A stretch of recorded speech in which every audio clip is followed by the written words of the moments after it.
Nah, tetapi ada hal yang menarik di sini. Agen-agen pribumi itu justru mereka itu dengan sukarela, dengan bangganya itu menonjolkan keberadaan mereka, bahwa mereka ingin bilang, nih gue Intel loh gitu. Salah satu tempat yang sangat terkenal, yang sangat aneh gitu yang dilakukan oleh Soekarno adalah dia merapat dengan tokoh-tokoh pergerakan itu di tempat pelacuran.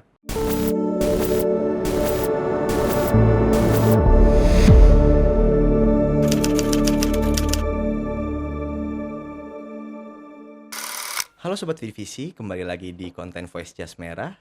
Kali ini kita telah kedatangan seorang sejarawan sekaligus penulis buku dari memata-matai kaum pergerakan Dinas Intelijen Politik Hindia Belanda, yaitu Alan Akbar. Halo Mas Alan, Halo. apa kabar? Baik. Oke, kita mau bahas seputar yang ada di foto ini nih sebenarnya nih. Oke. Kalau boleh tahu sebenarnya ini tuh organisasi apa sih? Oke, kalau kita lihat di sini itu ini adalah foto dari para personil Dinas Intelijen Politik di Hindia Belanda saat itu dengan nama Politieke Inlichtingendienst atau Dinas Intelijen Politik. Nah, kalau saya boleh cerita sedikit bahwa Dinas Intelijen Politik ini didirikan di tahun 1916 di bulan Mei.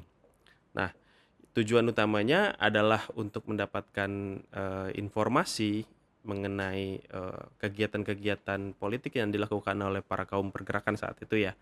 Dan kemudian mereka melaporkan kepada Gubernur Jenderal untuk kemudian dilakukan tindakan-tindakan atau kebijakan-kebijakan sesuai dengan rekomendasi dari Dinas Intelijen Politik ini. Tujuan awalnya kenapa dibentuk Dinas Intelijen Belanda ini tuh kenapa? Ini yang menarik ya. Jadi Dinas Intelijen Politik Hindia Belanda ini, atau lebih kita kenalnya dengan PID, kita nyebutnya Kita PID aja ya. ngomongnya PID ya. PID Oke. ya. Jadi itu didirikan ketika kecamuk Perang Dunia I di Eropa itu sedang mencapai puncaknya. Nah, Perang Dunia I seperti kita ketahui bersama adalah di tahun 1914 sampai 1918. Dan PID itu didirikan di 1916. Nah, kenapa? Karena terputusnya komunikasi antara negeri induk, yaitu negeri Belanda, Kerajaan Belanda, dengan Hindia Belanda di Indonesia. Nah, komunikasi yang terputus itu membuat ketakutan. Kunci kata kuncinya di sini adalah ketakutan, kecemasan dari pemerintah kolonial terhadap pengaruh-pengaruh atau efek-efek yang tidak diduga dari Perang Dunia I di Eropa itu sampai ke Indonesia. Untuk itu, mereka membutuhkan suatu lembaga yang punya sifat deterrence atau penangkal, untuk penangkal dari hal-hal yang tidak diinginkan. Karena saat itu efek luar biasa dari kemunculan kaum pergerakan ya, karena kaum pergerakan inilah kaum-kaum terpelajar ya, yang dimulai dari pendirian Budi Utomo di 1908.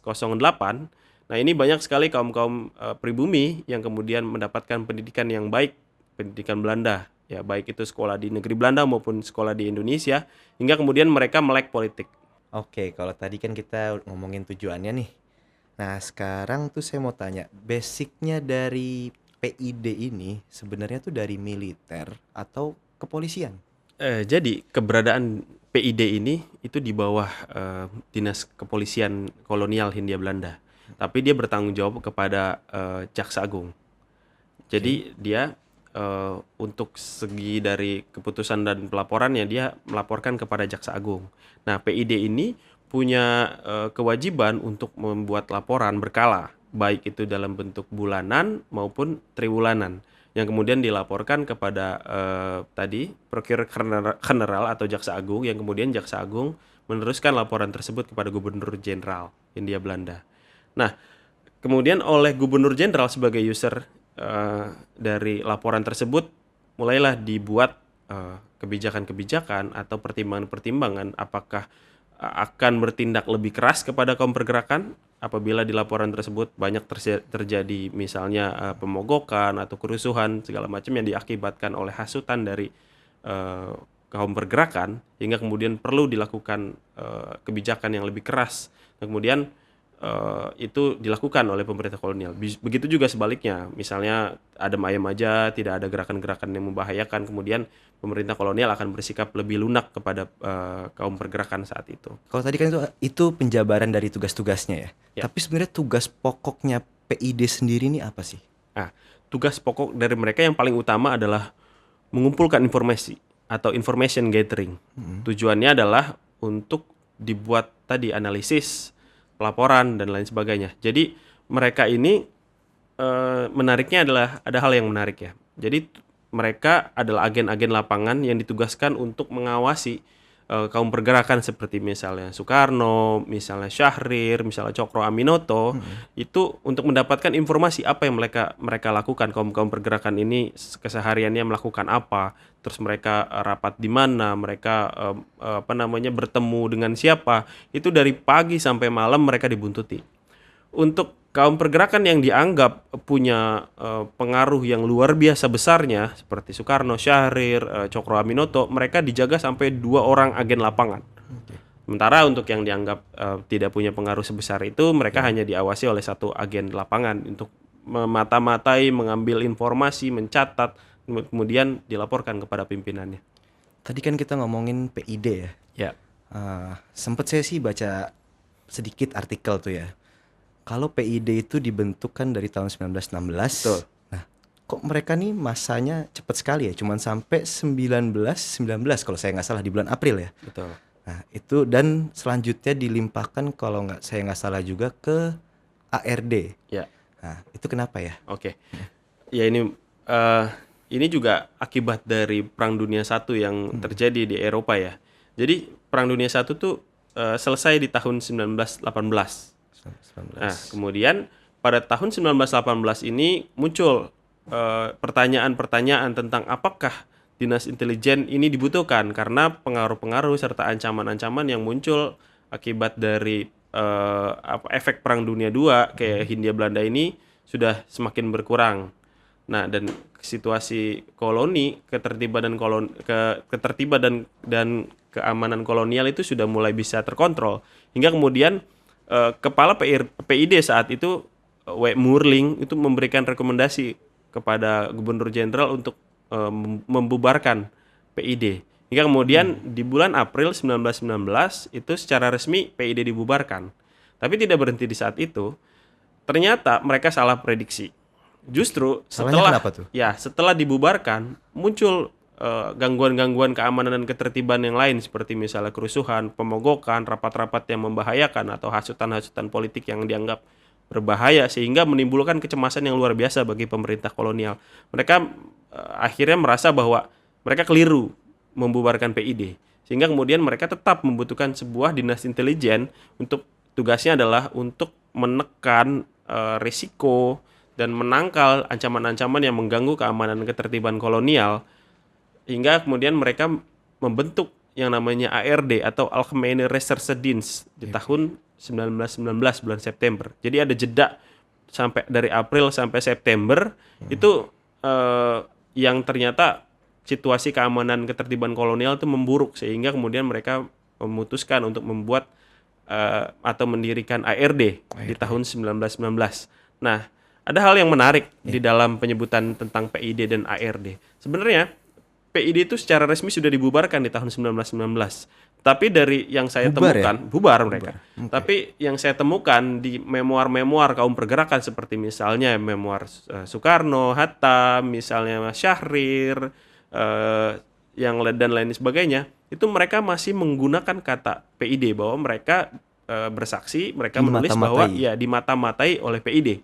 Itu di periode tahun 30-an, 20-an yang padahal secara resmi PID itu sudah bubar di tahun 1919 dan kemudian digantikan oleh ARD. Tapi momok nama PID itu jauh lebih menakutkan dan jauh lebih populer dari nama ARD. Nah, saya membuat sebuah analisis yang kemudian menurut saya bahwa hal tersebut ada dua hal yang mungkin terjadi saat itu. Pertama, pemerintah kolonial itu merahasiakan pembubaran PID dan penggantian menjadi ARD supaya apa? Supaya kaum pergerakan itu masih tetap merasa bahwa mereka diawasi sehingga mereka enggan untuk melakukan hal-hal yang membahayakan karena kan takut ditangkap segala macam gitu ya. Atau kedua, karena terbatasnya jalur komunikasi dan informasi saat itu nggak yang seperti sekarang Iya, ya, nggak tinggal mudah kan, teknologi ya belum ada teknologi dengan di era sangat itu. mudah bisa nge-tweet misalnya atau apa gitu kan. Nah, saat itu karena akses informasi yang masih sangat terbatas sehingga eh, informasi tentang pembubaran PID dan pembentukan ARD itu tidak terdengar sampai mereka. Jadi mereka masih merasa bahwa selama ini mereka dibuntuti atau diawasi oleh PID aja. Tapi bener nggak kalau image PID ini lebih menakutkan dibanding ARD? Sebenarnya itu benar ya. Benar. Image-nya masih lebih menakutkan dari PID karena popularitasnya jauh lebih tinggi PID daripada ARD. ARD kan tadi bahwa mereka hanya sedikit kalangan yang mengetahui tentang adanya ARD. Mereka masih mikir kalau mereka itu diawasi oleh PID. Nah, eh, padahal secara struktur dan secara fungsi tugasnya sama persis. Persis. Sama. Hanya mereka berubah nama saja dari PID menjadi ARD. Dan tetap di bawah kepolisian. Di bawah kepolisian, hanya kepalanya aja yang berubah gitu. Untuk tokoh-tokohnya sendiri nih, untuk anggotanya sendiri, Iridia tuh lebih banyak dari pribumi kah atau emang dari orang Belandanya sendiri? Oke. Ini juga suatu hal yang menarik untuk disinggung ya. Bahwa kebanyakan dari agen-agen intelijen atau mata-mata yang ada di periode kolonial Hindia Belanda itu dari pribumi. Iya. Pertama, karena terbatasnya jumlah orang-orang Belanda di Indonesia dan mereka tidak mungkin untuk melakukan pengawasan itu. Karena nggak tahu apa? Medan mungkin ya. Ya, pertama, karena akan sangat mudah terdeteksi bahwa mereka adalah mata-mata. Kalau misalnya Soekarno melakukan perjalanan atau kemana-mana gitu ya, terus mereka dibuntuti oleh orang bule kan pasti kelihatan banget dong. Iya. Iya dong. Ini siapa nih Ya orang? kan. Jadi mereka menggunakan agen-agen dari pribumi, orang-orang kita juga. Tujuannya adalah untuk menyamarkan keberadaan mereka sebagai mata-mata. Nah, tetapi ada hal yang menarik di sini. Agen-agen pribumi itu justru mereka itu dengan sukarela, dengan bangganya itu menonjolkan keberadaan mereka, bahwa mereka ingin bilang, nih gue intel loh gitu.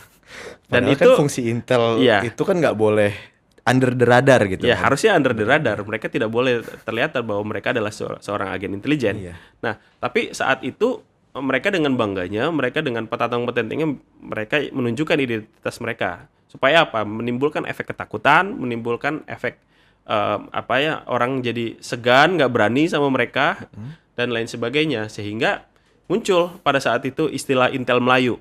Apa tuh Intel Melayu? Nah, Intel Melayu ini sebuah istilah yang satir ya sebenarnya, sebuah istilah satir yang menunjukkan bahwa kalau kita nonton ya film-film Ya, tentang barat lah. ya film barat Hollywood tentang Intel tentang CIA dan lain FBI sebagainya ya. gitu-gitu ya. Mereka itu dengan mati-matian menyembunyikan identitas mereka karena mereka khawatir kalau mereka identitas kebuka akan mengancam keberadaan atau keselamatan dari keluarganya, istrinya, anaknya dan lain sebagainya. Nah, justru berbeda halnya dengan di periode di Indonesia, di periode kolonial saat itu muncul istilah Intel Melayu dengan istilahnya mereka itu intel-intel itu dengan bangganya, dengan sangat jelasnya mereka menonjolkan diri sebagai seorang agen intelijen. Tujuannya tadi untuk membuat efek ketakutan, segan, dihormati dan lain sebagainya. Yang itu justru melenceng jauh dari. Tapi apa nggak jadi bumerang ya? Kalau emang mereka mau jadi intel gitu terus malah pamer-pamer gue intel nih gitu. Nah, emang nggak jadi bumerang? Itu yang menarik. Mereka di backing atau di backup oleh seperangkat pengamanan oleh pemerintah kolonial ya saat itu. Karena kan saat itu paling yang jadi musuhnya adalah kaum-kaum pergerakan dong ya. Kaum-kaum pergerakan kan tidak punya massa yang anarkis dan lain sebagainya. Justru kaum pergerakan ini mereka lebih melawannya lewat istilahnya lewat pidato, lewat tulisan dan sebagainya gitu ya. Sehingga agen-agen intelijen ini merasa mereka keberadaannya itu tidak terancam karena mereka juga ada yang membackingi dari polisi kolonial, dari pemerintah kolonial dan lain sebagainya gitu. Dan budaya tersebut itu sampai sekarang masih ada. Kita tahu bersama ya bahwa pada periode Orde Baru Ya, banyak itu sekali. saya kalau mau mengaitkan masalah-masalah intelijen Ya. itu lekat sekali dengan Orde Baru kan. Ya. Coba boleh dijelaskan. Jadi banyak sekali pada periode Orde Baru Heeh. Intel yang memang mereka itu menonjolkan mereka adalah agen intelijen. Jadi saat itu misalnya ada demo-demo mahasiswa atau apa pada periode NKK-BKK misalnya, itu banyak sekali intel-intel yang berkeliaran di kampus dan itu sangat jelas mahasiswa-mahasiswa banyak juga yang cerita gitu ya bahwa banyak di buku memoir segala macam mereka diawasi dengan jelas oleh intel-intel dari Orde Baru dengan tujuan untuk menekan istilahnya pengaruh politik atau hasutan-hasutan yang mungkin muncul dari mahasiswa untuk melawan pemerintah Orde Baru saat itu. Oke, saya potong sedikit. Tadi masalah hasutan-hasutan ya. Ya. Kita balik ke masalah ke PID, ya. PID. Nah, tuduhan-tuduhan apa saja atau propaganda-propaganda apa saja yang mereka lakukan untuk menghentikan langkah-langkah dari kaum pergerakan ini? Oke, jadi kaum pergerakan itu kan mereka punya image, terus punya influence ya pengaruh yang sangat luar biasa ya kepada masyarakat pribumi ya, terutama masyarakat awam yang tidak melek politik. Nah, untuk menahan dari laju pengaruh yang luar biasa itu, PID itu melakukan berbagai strategi. Strateginya misalnya ada strategi sabotase, ada juga strategi perang urat syaraf atau Psywar. Dan juga ada strategi Black campaign propaganda, mungkin. black campaign. Nah, salah satu black campaign yang dilakukan oleh pemerintah kolonial melalui PID saat itu adalah salah satu contoh yang sangat heboh adalah Cokro Aminoto saat itu. Cokro Aminoto dituduh dia korupsi uang syarikat Islam saat itu hingga heboh di pemberitaan media-media saat itu di tahun-tahun 20-an itu banyak sekali yang menyebutkan tuduhan-tuduhan tersebut. Hingga kemudian Cokro Aminoto akhirnya dia itu membuat klarifikasi dengan tulisan diterbitkan di media massa bahwa dia tidak melakukan itu gitu. Nah, ini yang kemudian salah satu jurus atau cara yang dilakukan oleh PID untuk menahan laju pengaruh dari kaum pergerakan ini.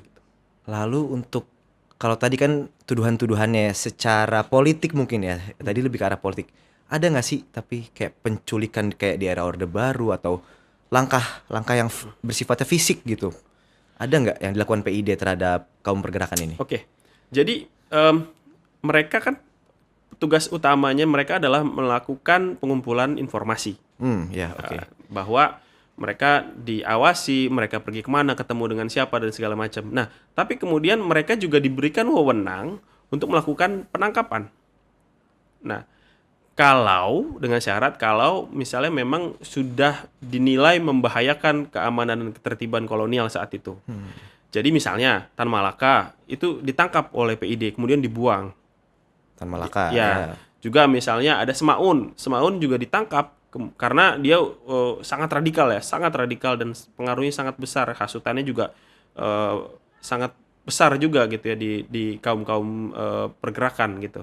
Hingga kemudian dia ditangkap dan dibuang. Dengan wewenang itu mereka selain juga melaporkan pengumpulan informasi itu dalam bentuk laporan, mereka juga diberikan wewenang untuk menangkap secara fisik kaum pergerakan yang dianggap sudah sangat radikal dan membahayakan keamanan dan ketertiban kolonial. Kalau saya baca dari artikel yang saya baca juga nih ya, kan Soekarno atau Sultan Syahrir ya, mereka tuh kan suka berorasi. Nah, itu gimana cara mereka berorasi selama mereka masih dimata-matai? Itu gimana mereka caranya? Ini menarik ya. Jadi hal yang dilakukan oleh kaum pergerakan saat itu untuk bisa mengelabuhi atau untuk bisa keluar dari mata-mata dari PID ini, mereka itu melakukan dengan berbagai cara. Misalnya Soekarno di dalam memoarnya yang ditulis oleh Cindy Adams, dia bilang bahwa untuk mengelabuhi agen PID yang datang ke rapat PNI saat itu, dia menggunakan bahasa Jawa, menggunakan bahasa daerah. Supaya orang ini, agen ini nggak ngerti apa yang sedang dibicarakan. Padahal di situ dia sangat berapi-api untuk menghasut masyarakat untuk melawan pemerintah kolonial, tapi karena pakai bahasa Jawa dia nggak ngerti. Nah itu. Yang kedua, untuk mengelabuhi juga di dalam bukunya, Soekarno itu melakukan tindakan-tindakan yang agak menyimpang, nyeleneh sih ya. Nyeleneh ya? Nyeleneh ya. Jadi dia Contohnya itu seperti apa? Nah, ya, jadi Soekarno saat itu melakukan rapat atau pertemuan dengan tokoh-tokoh pergerakan yang lainnya itu di tempat-tempat yang tidak biasa. contohnya? Salah satu tempat yang sangat terkenal, yang sangat aneh gitu yang dilakukan oleh Soekarno adalah dia rapat dengan tokoh-tokoh pergerakan itu di tempat pelacuran.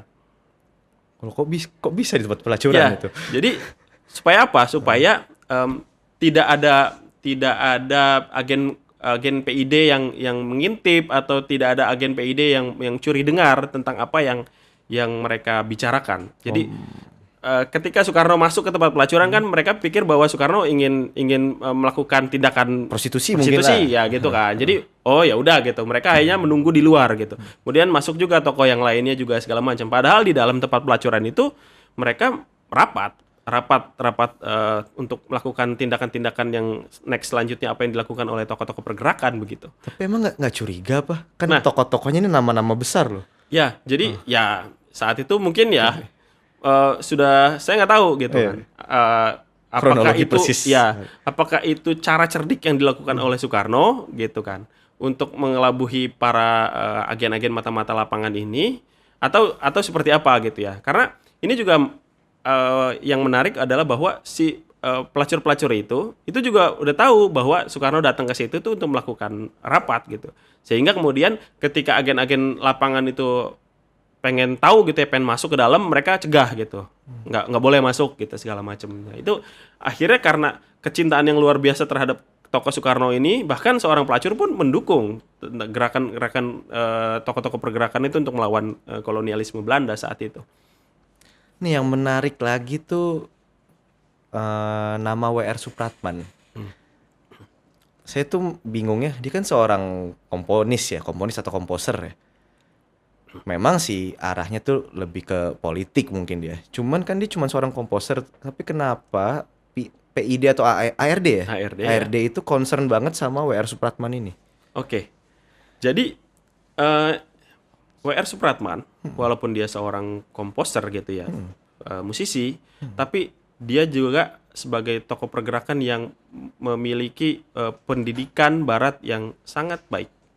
Artinya dia melek politik. Dia salah satu orang-orang atau bagian orang-orang yang mendapatkan kesempatan untuk sekolah dan akhirnya mengenyam pendidikan barat, sehingga kemudian dia melek politik, dia sadar tentang penindasan dilakukan oleh orang-orang Belanda, hingga kemudian dia tergerak hatinya untuk ikut ke dalam arus pergerakan saat itu. Nah, orang-orang seperti W.R. Supratman itu juga diawasi oleh PID gitu, walaupun dia bukan politisi besar seperti Soekarno, Syahrir, Hatta, Cokroaminoto dan lain sebagainya. Tapi karena gerakannya mencurigakan dan gerakannya udah Berarti dia suka ikut kumpul kaum pergerakan juga atau ya, gimana? pada awalnya dia ikut kaum pergerakan gitu ya. Dia ikut rapat walaupun dia itu bukan sebuah tokoh kunci gitu kan. Nah, hingga kemudian PID ini membuat sebuah laporan tentang pergerakan W.R. Supratman ini. Sehingga yang menarik di sini W.R. Supratman itu dia punya ipar. Nah, ipar yang juga seorang militer Belanda. Jadi ipar ini menikah dengan kakaknya W.R. Supratman. Nah, PID melaporkan tindakannya W.R. Supratman kepada kakak iparnya. Oh, yang mencurigakan nih karena yang bikin concern nih karena ada hubungan darah ya. Ya, di jadi sini. dia merasa bahwa nggak etis gitu ya, bahwa kakak iparnya adalah seorang tentara Kenil, kemudian tapi ada iparnya ini malah ikutan pergerakan nasional yang melawan pemerintah kolonial. Nah, kemudian laporan itu jatuh ke tangan kakak iparnya, hingga kakak iparnya itu dia bilang kepada W.R. Supratman, udah jangan ikutan ini karena saya, maksudnya kata dia itu, saya adalah seorang tentara kolonial loh gitu ya. Jadi ada sebuah nilai etis di situ yang tidak mau dilanggar gitu. Jangan gitu kan. Karena ini juga dapat membahayakan keluarganya di situ gitu. Akhirnya W.R. Supratman sepakat gitu. Oh ya udah, saya nggak mau ikutan pergerakan lagi. Nah, akhirnya dia tidak pernah hadir lagi di dalam di dalam rapat-rapat atau kongres-kongres yang dilakukan oleh partai politik pribumi saat itu. Tapi dia tetap melakukan istilahnya memantau gerakan politik yang dilakukan oleh para tokoh-tokoh pergerakan nasional ini lewat surat kabar, lewat tulisan-tulisan gitu. Hingga kemudian dia tergerak untuk ikut di Kongres Pemuda di 1928 itu kan. Oke, kan tadi kita ngomong masalah tujuan dari dinas intelijen ini adalah juga mengawasi yang dari luar ini kan, dari Ya. yang Jepang ya kalau nggak salah Ya. saya ya. Eh, tapi kenapa ujungnya bisa ARD ini bisa, maksudnya ujung-ujungnya Indonesia bisa dikuasai oleh Jepang? Nah itu Oke. jadi pertanyaan. Jadi sebenarnya yang dilakukan oleh ARD untuk mengawasi pergerakan itu kan jadi ada dua ya. Jadi dia mengawasi Pergerakan ancaman dari internal. luar, Oh, internal dan ya eksternal ya. eksternal, dan mengawasi ancaman dari Dari dalam, internal, ya. yaitu internal. Internal adalah kaum kelompok pergerakan ini ya. Nah, eksternal itu bisa dari saat itu Jepang atau Jerman saat Iya. itu ya.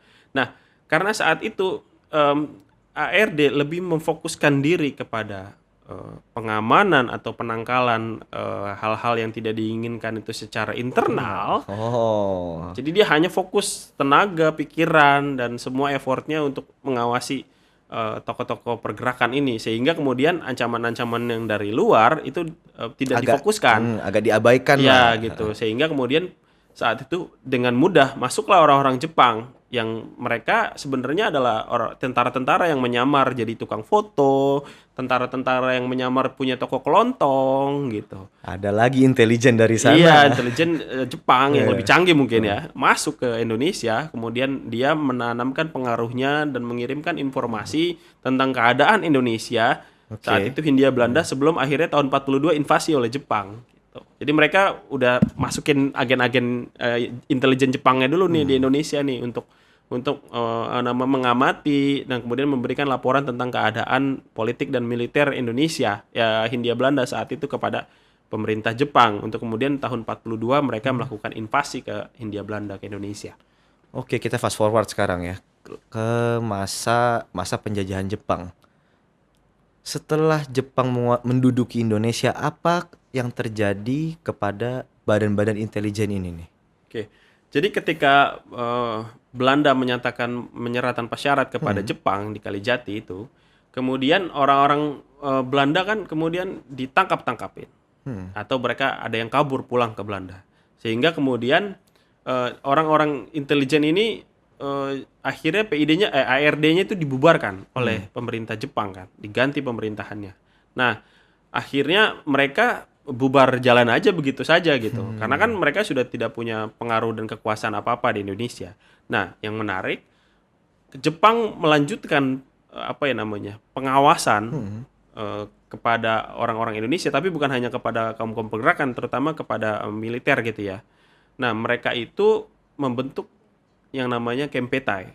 Nah, tugas utamanya juga sama seperti PID ARD gitu ya. Cuma yang jadi agen-agennya adalah orang-orang Jepang, menebar ketakutan, menebar Propaganda ancaman-ancaman, lagi. propaganda segala macam gitu loh.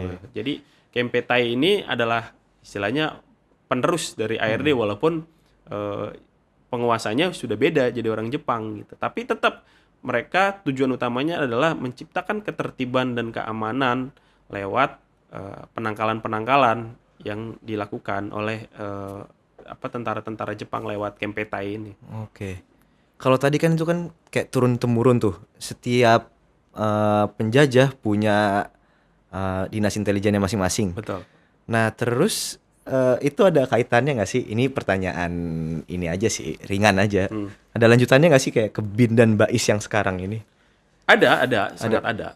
Jadi ketika kekalahan Jepang oleh Sekutu di tahun 1945, itu kan Belanda mulai masuk lagi ke Indonesia ya.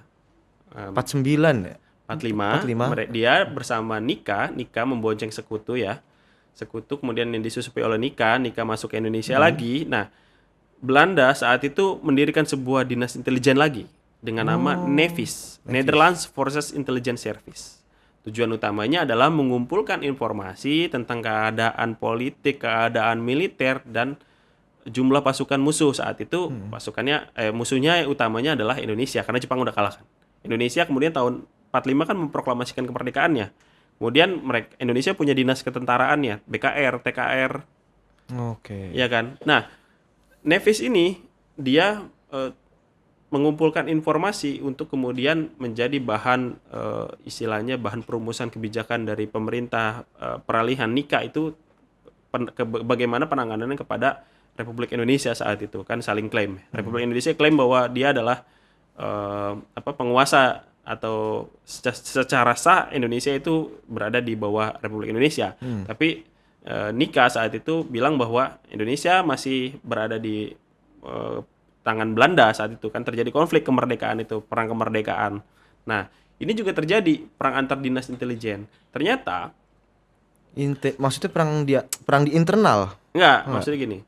Di pihak Belanda pihak itu Belanda. punya Nevis sebagai dinas intelijen Belanda di Indonesia. Iya. Nah, pemerintah Republik Indonesia juga mendirikan dinas BKR? intelijen Oh ya. dengan I see. nama Badan Istimewa di tahun 1945. Tidak lama setelah kemerdekaan Indonesia, itu pemerintah Indonesia merasa bahwa mereka membutuhkan sebuah dinas intelijen dengan tujuan utama tadi mengumpulkan informasi tentang pergerakan musuh, jumlah pasukan musuh dan lain sebagainya. Yang saat itu musuhnya adalah Belanda. Mereka saat itu Presiden Soekarno memberikan mandat kepada Zulkifli Lubis untuk mendirikan sebuah dinas intelijen dengan nama Badan Istimewa. Badan Istimewa. Nah, Badan Istimewa ini dia itu Bertugas- langsung di bawah Presiden Soekarno. Jadi Zulkifli Lubis itu langsung bertanggung jawab kepada Presiden Soekarno. Kalau kayak gitu tuh jatuhnya berarti militer kah? Atau Ya, militer kan? Militer, betul. Militer. Dinas intelijen militer Iya, saat iya. itu. Nah, Badan Istimewa ini dibentuk di dalam situasi yang mendesak, dalam sebuah situasi yang tidak menentu. Sehingga akhirnya bentuk organisasi dari Badan Istimewa ini jauh dari kata sempurna. Nah, saat itu Badan Istimewa juga belum memiliki sebuah struktur atau badan organisasi yang utuh, yang baik dan terorganisir. Kasarnya manajemennya belum Ya, karena bagus lah. saat itu dibentuk dalam situasi yang sangat mendesak dan di tengah-tengah perang kemerdekaan. Sehingga kemudian di tahun 46, di tanggal 7 Mei 1946, Badan Istimewa diubah bentuknya menjadi BRANI. Apa itu? BRANI, Badan Rahasia Negara Indonesia. Oh, Bahan Rahasia Negara Ya. Indonesia. Nah, ini BRANI itu kalau kita bilang bahwa ini adalah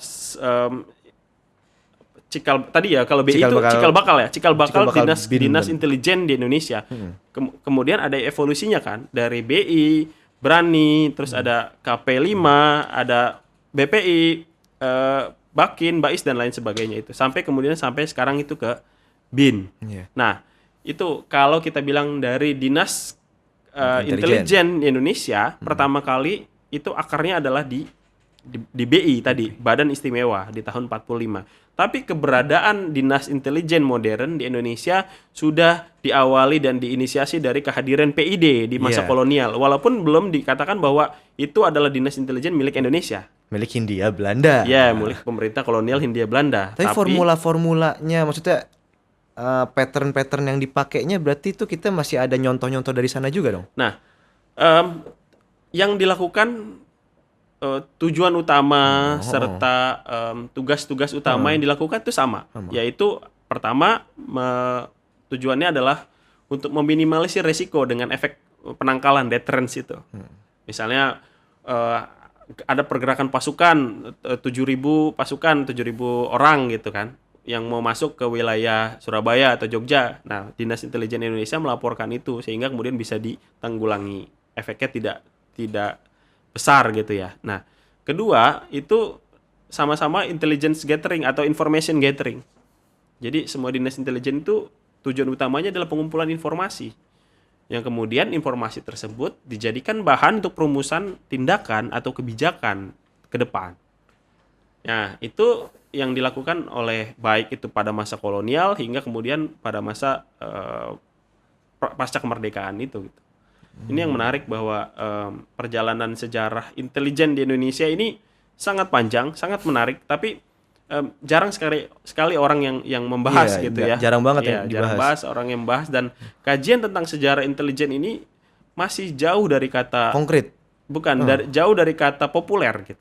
Ini kajian ini tidak populer dibandingkan tentang sejarah ekonomi kah, atau sejarah politik kah, atau sejarah kesehatan. Mungkin banyak sejarah kelam mungkin. Ya mungkin karena sifatnya yang sifatnya yang Tertutup. rahasia, tertutup, diselimuti awan gelap. Jadi kajian tentang sejarah intelijen ini belum mendapatkan porsi yang memadai untuk menjadi sebuah kajian yang populer gitu. Tetapi bukan berarti kajian sejarah intelijen ini tidak bisa dilakukan. Walaupun sulit, tetapi mungkin. Karena mungkin banyak juga ilmu yang nantinya bisa kita adaptasi di zaman sekarang kali kan. Ya, dan yang kendala utama yang dihadapi oleh orang-orang yang ingin meneliti tentang sejarah intelijen adalah ketersediaan sumber. Ya. Karena sumber-sumber intelijen kan sifatnya rahasia dan sulit, tertutup, sangat tertutup. Jadi untuk kajian sejarah intelijen ini memang apalagi kajian sejarah intelijen yang belum lama gitu ya, itu masih sangat sulit karena sifatnya masih sangat rahasia, kecuali kalau yang sudah sifat yang periode kolonial kan udah sangat lama, itu kan udah banyak dokumen-dokumen yang memang terbuka gitu.